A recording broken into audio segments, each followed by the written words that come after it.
très heureux de vous retrouver pour ce deuxième numéro de notre émission Passe D. Après le premier numéro avec Gianmarco Tavani, on a fait un petit voyage en Italie et aujourd'hui je reçois une personnalité locale, un homme de radio, de télé, maintenant du petit écran. Il cumule des milliers et des milliers de vues avec Pascal le grand frère.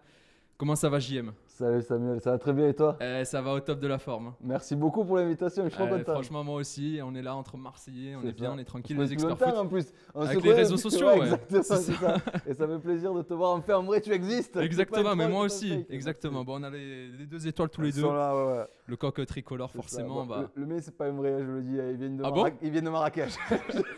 Tu l'as acheté à Belsace. Non, Marrakech, vraiment. Marrakech. Alors on va forcément parler ensemble de foot. Je sais que tu es un gros fan de ballon rond, de l'Olympique de Marseille, mais l'équipe de France avant tout. D'ailleurs, c'est quoi ton premier souvenir de supporter des Bleus? Alors, premier souvenir des Bleus, il est difficile parce que je crois que c'est le match contre la Bulgarie pour la Coupe du Monde, tu sais, l'éliminatoire. Le but qu'on prend, Ginola qui rate un coup franc et on prend le but et ça ne nous fait pas aller à la Coupe du Monde de 94 qui était aux États-Unis. Et je crois que c'est vraiment le premier souvenir qui me revient en tête. Je crois que j'avais pleuré. Je vais avoir 7-8 ans et je n'étais pas content. Voilà, j'avais pleuré. Ouais, mauvais souvenir. Voilà, avec les Bleus, je crois que c'est ça à peu près. Et après, l'équipe de France, tu as déjà fait des déplacements un peu pour les Bleus, aller au Stade de France. Bon, alors, parfois ça joue au Vélodrome. Hein, ouais, Stade de France, j'en ai fait plusieurs, mais souvent des matchs amicaux, tu sais, des matchs où il n'y a personne qui veut y aller. Alors tu récupères on te donne les places. C'est trop ça, je te jure.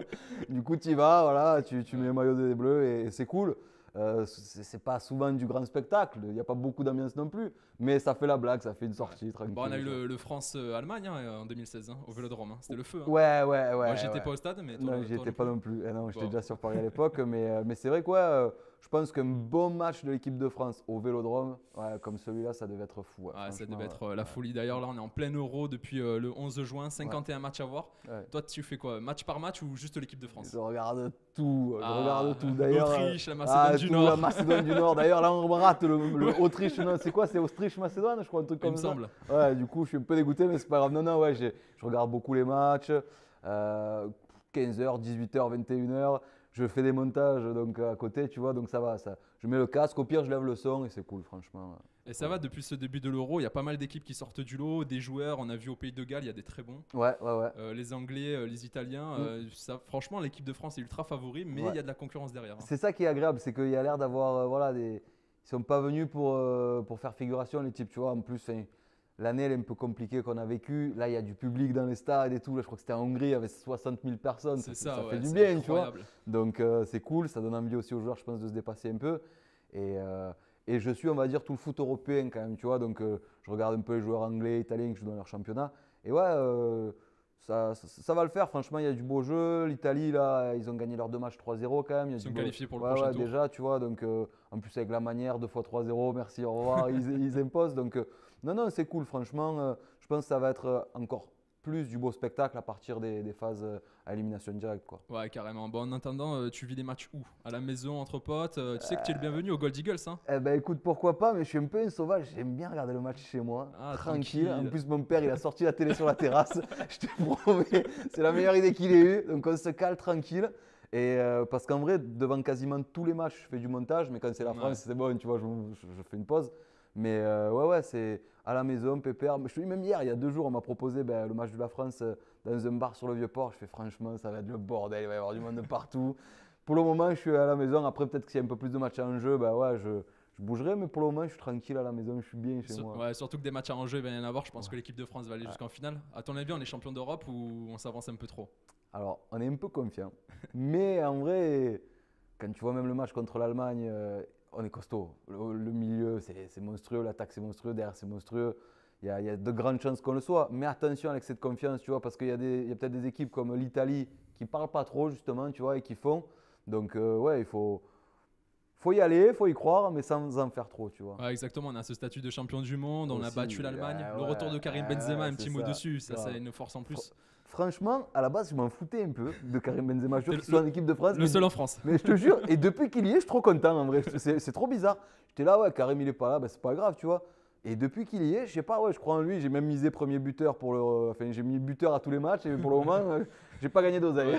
Soit hors jeu, soit penalty. Voilà, c'est ça, je t'ai dégoûté. Donc, non, mais c'est très bien en vrai, franchement. comme je te disais, je suis un peu le foot européen et c'est vrai qu'à Madrid, il fait une saison de fou. Donc, monstrueux. Franchement, c'est bien qu'il soit là. D'ailleurs, on parle beaucoup football, mais moi j'aimerais savoir, parce qu'on est tous des sélectionnaires, on est tous des experts foot. Tu sais, on est 66 millions en France, on donne tous notre avis. Est-ce que toi, tu as tapé dans la balle quand tu étais ado, dans l'enfance? Est-ce que tu étais inscrit dans un club? Ouais, j'ai joué, mais ouais, le truc, c'est que voilà, tu vois, je sais pas comment t'as mené la chose, mais j'étais bidon, on peut le dire. On le dit ou pas? Mais non, j'ai joué au CAPC, au club à Plan-de-Cuq à côté. J'ai fait 4 ans, tu vois, mais après, ouais, ça partait toujours en couille le dimanche, ça finissait en bagarre. Du coup, je me suis inscrit à la boxe. Et pas d'arbitre, tant qu'à faire. Mais ouais, c'était niveau pas de ouf, tu vois, donc du coup, ça partait toujours en biberine. Du coup, je me suis dit, vas-y, tant qu'à faire, inscris-toi à la boxe directement. Et voilà, mais franchement, j'ai toujours aimé, j'ai toujours fait un peu de sport. Mais maintenant, j'arrive à faire quand même 3 foot à peu près par semaine, donc je suis content, tu vois. Ouais, tu fais des fives un peu? Ouais, des fives. C'est bien. Vu que je suis pas trop technique, je préfère le jeu à 8, tu vois. Sur demi-terrain comme ça, sur une course, je suis un peu rapide, je cours un peu vite. Du coup, en five, c'est plus difficile de faire la différence à la course. Donc non, à 8, je me régale. Les cages, elles sont plus grandes, donc c'est cool. Nickel. D'ailleurs, tu étais plus remplaçant ou titulaire indiscutable? Capitaine? Titulaire, pas indiscutable, mais titulaire ailier droit. Tu vois, le mec qui déborde, voilà, normalement, qui va chercher le corner, le mec qui n'a pas compris. Mais ouais, un bon souvenir aussi. Plutôt buteur ou passeur décisif? J'ai dû faire un peu. Maintenant, plus buteur en vrai. Attends, non, je joue avec les collègues à Paris, je suis meilleur buteur de la truc. On a les stats et tout, je te jure.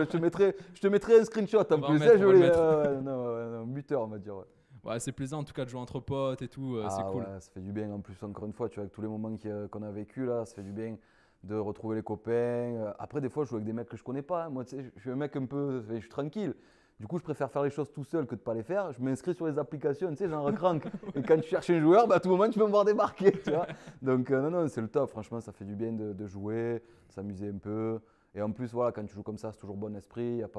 Il y a 2-3 endroits où moi je suis allé jouer, les mecs ils te rendent de fou pour un contrôle raté. C'est bon, tu n'as pas compris. Excuse-moi, Ronaldo. C'est de Coupe du Monde. Voilà, tu vois, à un moment donné, au poteau, on est là pour se détendre et tout. Donc voilà. Après, attention, je suis compétitif, j'aime pas perdre. Moi, quand je prends 3-0 ou je sais pas combien, je deviens fou sur le terrain. Mais non, ouais, en vrai, c'est comme passer un moment aussi, quoi. Bon, on se fera un five ensemble. Avec grand plaisir. Et ça sera filmé par l'équipe. Allez, c'est parti, avec grand plaisir. Tu es très sportif. Tu nous en parlais un peu tout à l'heure, tu nous as montré les pectoraux, il faut l'avouer. Je me suis remis au sport, on va dire. Ouais, je me suis un peu remis au sport. Ouais, et tu es un homme de défi aussi, parce que l'an dernier, on a vu sur tes réseaux sociaux, tu as fait un tour de France. Ouais, c'est fou. Tu as fait une vingtaine de villes, des milliers de kilomètres. 4000, avec une Opel Corsa. Et c'est les gens qui payaient l'essence, il me semble. Ouais, j'ai fait une cagnotte en fait, parce que j'étais au chômage, tu vois, et du coup, c'est parti d'un délire sur un live, et j'avais fait mes comptes, tu vois, j'avais budgétisé ça, comme on dit, et je me suis dit, ouais, en gros, avec les kilomètres et tout ça, j'ai pas dormi dans un hôtel à chaque fois, j'ai dormi 2 fois dans un hôtel, une fois dans ma voiture et tout, mais j'avais budgétisé ça à peu près 1000 €, tu vois, je me suis dit, bon, je vais faire une cagnotte et on verra si ça prend ou pas. Et au final, les gens, ils ont été adorables. Je remercie encore tous les donateurs et même tous les gens qui m'ont hébergé. C'était une expérience humaine de ouf. Enfin, je suis parti du centre de la France et je suis remonté, j'ai fait tout le pays. La France, c'est un pays de ouf. Mais pourquoi tu as fait ça? C'est la question. Parce que, je vais te raconter l'anecdote, tu vas me dire, mais tu es gaga. En fait, je faisais des lives, beaucoup de lives, donc je prenais plein de gens. Et un jour, je prends un garçon qui a une vingtaine d'années, qui me dit, bon, il n'était pas tard, il était 22h. Il me dit, je suis désolé, JM, moi je vais me coucher. Je dis, mais il est tôt quand même, tu vas te coucher à 22h. Il me dit, ouais, moi je me lève à 4h du matin parce que je suis agriculteur et mes parents, voilà, on a une ferme et on a 500 brebis. Je fais, qu'est-ce que tu racontes? Il me dit, tu me crois pas? Je fais, non. Il me dit, viens les voir. Et là, j'ai dit, attention, tu sais pas à qui tu parles. Et à la base, l'idée du Tour de France, elle est partie pour que j'aille voir 500 brebis. Et du coup, le mec m'a dit, tu n'as que de la bouche. Moi, j'ai que de la bouche. Et un jour, il m'a vu débarquer dans sa cabane, dans sa ferme. Il m'a dit, putain, tu es venu? Je dis, ouais, non, c'était. Mais franchement, c'était fou, c'était génial, c'est trop bien. Et t'as fait l'arrivée au stade Vélodrome en plus. Ouais, grave. Juste devant, au pied du stade, c'était obligé ça. Ouais, ça faisait partie du délire, tu vois. Moi, je voulais faire vraiment une boucle. Vu que c'était Tour de France, j'ai réussi à acheter un maillot jaune du Tour de France à la dernière minute sur la dernière étape que j'avais faite. Donc, non, c'était fou, franchement. On dit beaucoup que maintenant, la société est un peu compliquée, des gens sont durs, les gens ne s'entraident pas. Il y a encore de bonnes personnes, franchement, c'est fou. Moi, j'arrivais chez les gens, je crois que j'étais un roi, un truc comme ça. Ils me faisaient à manger, ils me disaient voilà, il y a un lit, il y a ci, il y a là, c'est pour toi. Bon, des fois, je dormis par terre aussi. Ouais, c'est pas grave. Tu vois, tant que t'étais pas dehors. Voilà, donc non, c'est fou. Je tombais vraiment sur des gens trop adorable. Et même encore pendant les lives, les gens ils étaient trop sympas.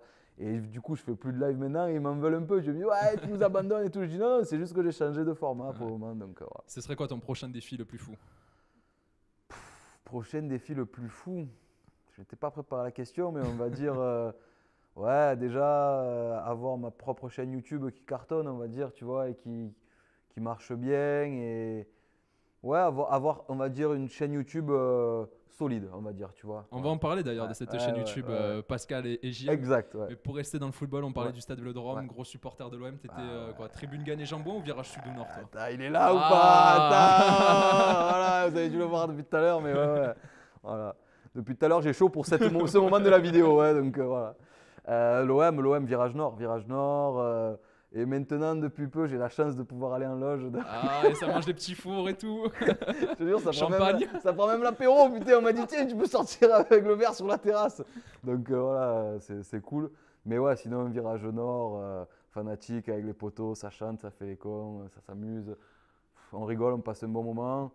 C'est un peu compliqué, on va dire, ces derniers temps. Le jeu, c'est pas le plus beau, mais voilà, écoute, ça nous fait vibrer quand même. Ouais, je pense que ça va bien repartir. D'ailleurs, toi, quelle était ton équipe préférée de l'OM? Si tu vas me citer peut-être 93. Ouais, en vrai, 93, j'ai pas assez de souvenirs, tu vois. Ouais. Je suis vieux, mais quand même, attends, j'ai pas non plus. Il a 50 ans. Ouais. Non, je pense que l'équipe où on est championne de France, tu vois, avec Niang, avec Micho, avec franchement. En plus, je monte à Paris en étant championne de France, tu vois. C'était l'année de transition, donc du coup, moi, j'étais trop content. Et ouais, ça, c'était fou. On a gagné, quoi, tu vois. On a fait le triplé, même. Hein. Le doublé. Il y a le trophée des champions aussi. Aussi, en plus, tu as raison, le triplé. Donc, non, c'était trop bien, franchement. Après, ouais, toutes les équipes. En fait, moi, ce que je trouve dommage, c'est que des fois, dans l'équipe, tu vois, derrière, ça va, devant, ça va pas. Devant, ça va, le milieu, ça va pas. Il manque toujours un truc, tu vois.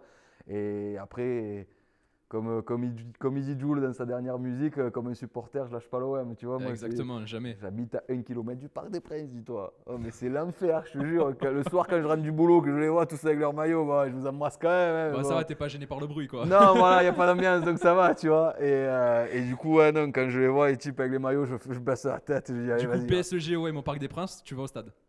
Alors, c'est compliqué d'avoir des places déjà, mais du coup, ouais, tu sais, il n'y a pas de parkage. Ça fait des années qu'ils n'y sont plus. Mais j'ai réussi à récupérer 2-3 places une ou deux fois. Et j'ai même réussi, je suis un peu un filou, ouais, du coup, j'ai réussi à avoir des places en loge à Paris.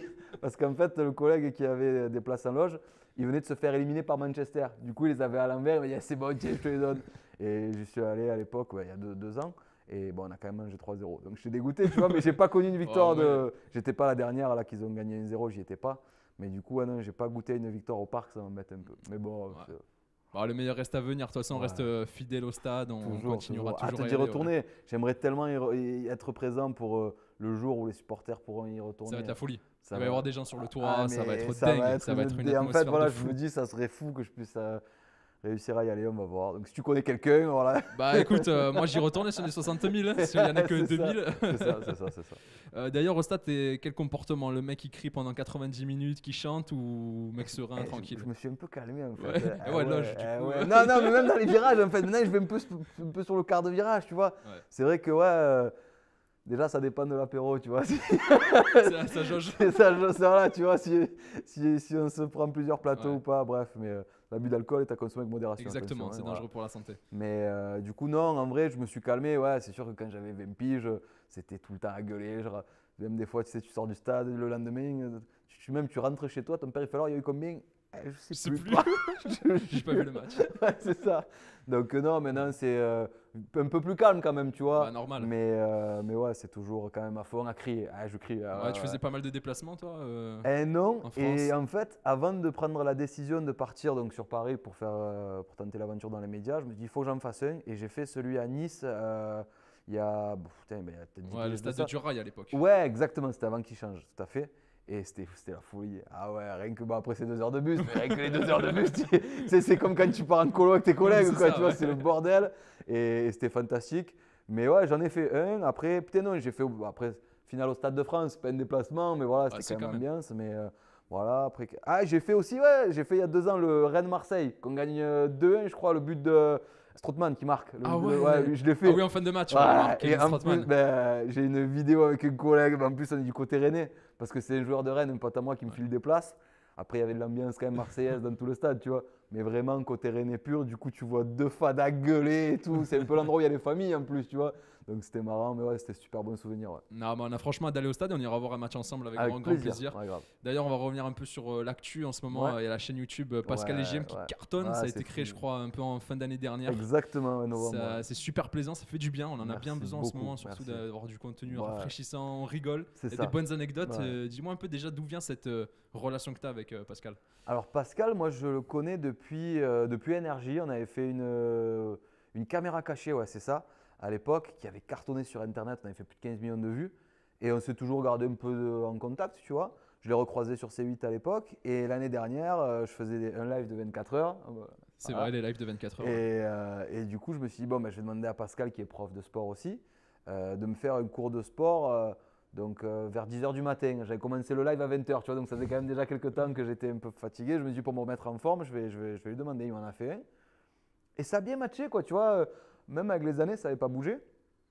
Et après, je faisais beaucoup de live et il venait tout le temps sur mes lives, tu vois. Et il venait, mais presque moi, j'avais honte, mais je voulais pas le déranger, tu vois. C'est quand même Pascal et tout. C'est une icône. En vrai, c'est une génération, il y a plusieurs générations qui le connaissent et c'est un vrai mec populaire. Enfin, il peut pas sortir chez lui presque, tu vois. Le mec, tu le croises, tu lui demandes une photo. C'est clair. Quand je suis avec lui, c'est hallucinant. Mais c'est ça. On a tous vu les émissions, Pascal le grand frère et tout. Tu le connais, mon père il le connaît, ma mère elle le connaît. Tu vois, moi c'est ça la jauge en fait, tu vois, des gens populaires. C'est si mon père il le connaît, c'est que le mec il est populaire. Et du coup, il vient sur mes lives et on rigole, mais on tape des barres. En fait, déjà, moi je le connaissais pas fou à ce point et aussi drôle. Et à un moment donné, j'ai dit, Pascal, franchement, là on rigole en live, on n'a pas de moyens. Viens, on essaye, on se fait un délire ou on fait quelques vidéos, on verra. Et on fait un point dans 2-3 mois. Si on a 30 000 abonnés, c'est pas mal. En 3 mois, on en avait 120 000. Ça a monté direct. Ah ouais, direct. Il y a une des vidéos là où il raconte les anecdotes, comment s'est créé l'émission, le nom de l'émission. Ça a monté à des millions de vues. Il y a celle-là, il y a aussi un genre de vidéo qui marche bien, c'est les réactions. Quand on regarde une vidéo et on réagit Cauchemar en cuisine. C'est ça, Cauchemar en cuisine qui a atteint le million aujourd'hui en plus. Ça fait plaisir. Super Nanny aussi, 1,5 million. Donc ouais, non, c'est cool. Après, c'est un nouvel univers, tu vois. YouTube, moi, je connaissais un peu de loin, mais là, vraiment, j'apprends encore plus les codes. Pascal aussi, lui, il n'était pas du tout YouTube, tu vois. C'est vraiment un vrai mec de télé. Il a fait de la télé je crois, faut pas que je dise de bêtises, sinon il va m'engueuler, mais peut-être de 2006 et encore, de 2006 à 2018, peut-être, tu vois. Enfin, c'est 12 ans de télé, quoi. Et c'est 12 ans ça doit être 5 ans de TF1, 6 ans de. Enfin, tu vois, c'est. En plus, le mec, il est sur le terrain, il n'est pas forcément sur les plateaux. C'est ça, tu vois, c'est fou, quoi. Donc, du coup, ouais, il ne connaissait pas trop YouTube. Donc, voilà, on prend nos marques petit à petit et ça marche super bien. Et voilà, et je vous remercie tous les gens je vous remercie tous si vous êtes abonnés à la chaîne. Merci beaucoup. Si ce n'est pas le cas, allez voir. Franchement, on passe un bon moment. Ouais, franchement, on passe un bon moment. Les vidéos, elles durent entre 20 et 30 minutes. Tu sais que tu te cales. Ça dépend. On a toutes les durées, mais ouais, c'est ça. C'est entre 10 et 30 minutes. Mais ouais, et on essaie de faire un peu des concepts différents, on se met en danger, on invente des sports, tu vois, on a fait le puzzle CrossFit. Donc voilà, on fait plein de choses, franchement. Il y a un truc que j'ai vu sur tes réseaux sociaux où tu soulèves un pneu de 150 kg. Ouais, parce que Pascal… Le dos, ça va, il a supporté. Ouais, ça va, le dos a supporté. C'est plus les bras qui ont morflé. Mais ouais, en fait, ce qu'il faut savoir, c'est que Pascal, il a une salle de sport, en fait. Okay. Il est gérant d'une salle de sport et il a 51 ans, mais il est tu vois. Il est costaud, hein. Il est vraiment, mais moi, il m'impressionne. Cet homme m'impressionne, en fait. Tu vois, déjà, en plus que ça soit Pascal le grand frère, physiquement, quand on fait une vidéo où le dernier qui s'arrête de pédaler a gagné, je crois qu'il peut pédaler pendant 3 jours, le type, tu vois, c'est fou. Donc, non, c'est impressionnant. Et du coup, voilà, on essaie d'aller un peu aussi vers son domaine à lui, qui est le sport. On essaie aussi un peu d'aller vers mon domaine à moi, qui est la connerie, voilà. Mais du coup, voilà, on essaie de faire en sorte de faire des choses qui nous plaisent à tous les deux, tu vois. Ouais, il y a une bonne alchimie, un bon mélange entre ce que vous faites tous les deux. D'ailleurs, tu parles de conneries et tout ça, d'humour. Il y a le stand-up. On voit que sur les réseaux sociaux, tu partages beaucoup de blagues. Même pendant les confinements, tu faisais un face-à-face entre toi et toi. Ouais. Je me suis rendu fou pour le montage pour celui-là, je te jure. Un truc, ça a duré 3 jours, je crois. Mais ouais, à la radio, déjà, je racontais toujours des blagues. C'est vrai. Et en fait, j'ai 2-3 oncles dans la famille qui sont les piliers, quoi. Tu vois, les mecs, hey, tu la connais celle-là. Et souvent, ce qui est fou, c'est que ça fait 35 ans que c'est mes oncles, quoi, quasiment. Et ils me ressortent de nouvelles blagues, tu vois. Et du coup, ouais, je fais des blagues et aussi sur Spotify. et j'ai un nombre d'écoutes et j'ai plus de 300 000 écoutes sur mes blagues. C'est un truc de fou. Il faut que j'aille voir ça. Et je savais même pas, mais moi c'est un gars qui me dit putain regarde, tu es numéro 1 du classement des podcasts sur Spotify. Je dis mais qu'est-ce que tu racontes? C'est le Joule de l'humour mais quoi. je te jure, c'est un truc de ouf. Et du coup je dis bah attends, je vais aller voir parce que j'avais posté ça il y a quelques mois. Ouais. Et du coup je vois que ça cartonne et maintenant j'en poste une par semaine. Ouais, les blagues de la quarantaine, ça s'appelle sur Spotify. Donc voilà, on est un peu sur tous les fronts, voilà, on se régale. Les blagues, ça marche pas trop mal aussi, donc non, c'est cool. Voilà. C'est l'exercice le plus difficile aussi, les blagues, parce que tu les testes en radio, t'as pas des gens vraiment en face de toi, à part les potes, les collègues avec qui tu travailles pour avoir des réactions. Là, tu vas te lancer aussi sur scène, le stand-up. C'est ça le plus dur. Ça, c'est compliqué. Pourtant, tu as l'expérience des médias, des caméras, mais c'est différent. En fait. Là, tu peux pas tricher. On va dire, les blagues, tu la testes une fois et après la blague, tu vois si elle est marrante ou pas. Tu vois, moi, j'en lis pas mal ou j'en écoute pas mal. On m'en raconte aussi beaucoup. Du coup, quand moi, en fait, c'est bizarre, mais je suis mon premier public. Si le truc me fait pas rire, tu vois. Ça va pas sortir du cœur. Mais c'est ça, c'est tout con. Mais toutes les vidéos qu'on a sorties sur la chaîne YouTube, soit je les ai montées et je les ai toutes vues. Je rigole à toutes les. Enfin, tu vois, c'est que vraiment, moi, Pascal me fait beaucoup rire et les conneries qu'on sort tous les deux, ça me fait rire, tu vois. Donc, c'est cool. Mais vraiment, si une blague me fait rire, je vais essayer de la retravailler un peu tout ça. Mais la scène, ce qui est dur, c'est que il faut y aller et c'est pas drôle, les gens ne rigolent pas. Tu vois, tu rodes. Tu vois, voilà, c'est ça. En fait, le truc, c'est que c'est ça. Il faut arriver à roder, à avoir quand même quelques classiques, je pense, pour tester des vannes aussi inédites. Mais c'est dur et je pense que c'est le plus dur vraiment. Autant quand tu arrives sur un plateau télé, tu vois, quand je faisais chronique sur C8, à un moment donné, Valérie Benaïm, elle dit on accueille JM Nichanian, tout le monde s'arrête, c'est toi qu'on écoute. Mais tu te caches derrière des images, en gros, tu vois ce que je veux dire? C'est alors regardez, j'ai vu cette vidéo, il s'est passé ça. La vidéo est drôle, derrière ton lancement, il est pas mal, c'est cool. Mais du coup, là, c'est vraiment, c'est toi. C'est direct et les gens te regardent, t'écoutent. Si tu bafouilles et que tu as fait peut-être 5 minutes super, moi je vais garder la bafouille en plus. Tu vois, je suis très perfectionniste et tout. Tu te focalises toujours sur le petit défaut ou le mec qui rigole pas dans la salle. Voilà, c'est ça. Après, il y a les vannes texte, il y a les vannes d'impro et je pense, pour le moment, je suis plus à l'aise sur l'impro, tu vois. Moi, je vois un mec, je vois un bon client dans la salle ou quoi, je vois que je peux me le faire un peu gentiment, tu vois. C'est l'école radio, ça. Voilà, c'est ça, tu vois, c'est discuter avec une personne et tout. Donc voilà, je pense qu'il faut encore un peu travailler sur le texte. Mais ouais, je pense que si je peux arriver à chercher un peu d'impro, après pareil, ça se travaille aussi, tu vois. Toujours. Mais je respecte énormément les gens qui font de la scène. J'ai une admiration pour les gens. C'est beaucoup de courage et tout, donc il faut… Ouais. D'ailleurs, est-ce que tu as une blague à me raconter là, comme ça, instantanée? Oh là là, une blague instantanée, ouais. Je suis assez bon public, donc ça va. Ouais. Alors attends, je vais essayer de t'en faire, on va faire une tout public. On a l'équipe technique au public, ils vont être francs. Ouais, si ça rigole, c'est que c'est bon. Ouais, c'est vrai ça. Alors attends, je vais t'en faire une. Ouais, je vais t'en faire une, je réfléchis vite fait. Ouais, allez, c'est parti. C'est une mère qui a 3 filles, tu vois. Et la première, elle s'appelle Sable, la deuxième, elle s'appelle Neige, et la troisième, elle s'appelle Tuile, tu vois. Alors, la première, elle va la voir, Neige, elle lui dit « Maman, pourquoi je m'appelle Neige ?» Et la mère, elle dit « Parce que quand t'es né, il y avait de la neige, alors du coup, on t'a appelé comme ça. » La deuxième, elle s'appelle comment? Sable, on va dire. Ouais, elle s'appelle Sable. La deuxième, elle s'appelle Sable, elle va voir sa mère et elle dit « Maman, pourquoi je m'appelle Sable ?» Elle dit « Parce que quand tu es né, il y avait du sable. » Ah, d'accord. La troisième, elle arrive, elle fait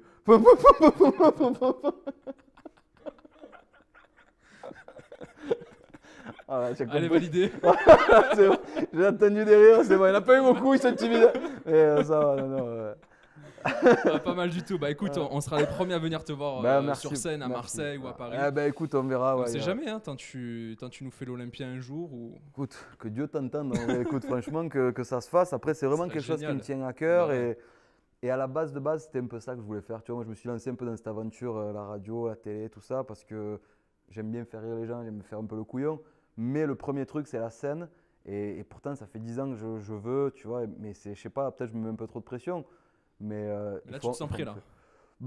Prêt à tester, en tout cas. Ouais, à retester, j'en ai fait un peu, tu vois. Et en fait, c'est vrai que quand ça se passe bien, tu te dis, c'est bon, je pense que voilà. Et en vrai, c'est qui va… Enfin, c'est pas filmé, je suis pas sur TF1, je prends un bide.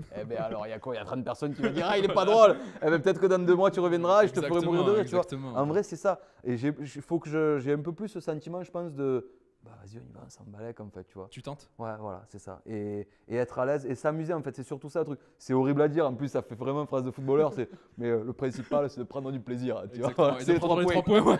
tu vois. Donc non, voilà, le truc c'est que voilà, vraiment, il faut kiffer, il faut passer un moment, il faut pas y aller et transpirer de ouf. Non, et c'est si, clair, là, tu vois, parce que tu le retransmets au public du coup. Exactement. Bah, Voilà. il faut Ils donner sentent du que le mec il plaisir. est pas à l'aise, du coup ils vont se stresser aussi, tu vois. Et Donc, tout le monde va être non, stressé, c'est pas bon. C'est ça, exactement. Bah écoute, on va suivre ça de près. Est-ce que tu as une autre actu Bah, JM? écoute, non. Ah, c'est non. déjà bien, hein, Non, 2 vidéos par semaine, on rappelle avec Pascal. Ouais, c'est fou. Ça, ouais, c'est ouais, énorme. ouais. Non, c'est énorme. On est plus de 220 000 abonnés, 2 vidéos par semaine, le lundi et le jeudi. Du coup, voilà, ben, on apprend le montage, on fait plein de nouvelles Bah, choses, voilà, mais c'est fantastique. Écoute, je pense qu'on a fait un peu le tour. Qu'est-ce que je pourrais. Petit exclu. Allez, Ouais, mais en fait, il n'y a personne qui est au courant. Même moi, je crois que je ne suis pas trop au courant. Mais, bah, les experts foot, mais c'est le ouais, sauront. normalement, pour septembre, reprise des lives sur Twitch. Ah, Tout bah, seul, en super. plus, tu vois, je faisais beaucoup de lives sur Insta. Et j'en ai fait beaucoup avec Pascal sur Twitch. Mais c'est un mec occupé. Enfin, tu vois, il a une salle de sport à gérer Normal, le ouais. soir et tout. Donc voilà, on en a fait quelques temps. Et là, je devrais reprendre tout seul pour septembre les live Twitch. Un peu de jeux vidéo, discussion, des invités, plein de choses. Donc non, voilà, c'est une grosse exclue pour les Bah, experts. génial. foot, ouais. Bah, génial, merci beaucoup. Écoute, tu Merci, sais, chez Samuel. nous, les experts foot, on est très attachés à tout ce qui est humain. Ouais. Est-ce que toi, tu soutiens une association, par exemple, en particulier Ouais, je soutiens une association, c'est les amis du musée Louis Braille. C'est les personnes qui sont malvoyantes et non-voyantes. Et les gens non-voyants écoutent la radio. Et la radio, c'est un média qu'on écoute seul. Et j'en ai fait 8 ans dans ma vie tous les soirs, donc je suis quand même un peu, Ouais. tu vois, formaté comme ça. Et du coup, les gens te connaissent de A à Z. Je recroise des mecs qui me disent putain, mec, je connais tout de toi de A à Z. Je dis bon, on va pas s'étaler sur le sujet parce que j'ai dit vraiment beaucoup de choses. Mais alors, imagine encore une personne qui a que ce sens, tu vois, qui ne voit pas, qui ne voit pas les vidéos YouTube. Du coup, ils ont une écoute différente, il faut attention à tout. Et quand ils viennent te voir à la radio, je sais pas, il se passe quelque chose, moi, je trouve, avec ces gens.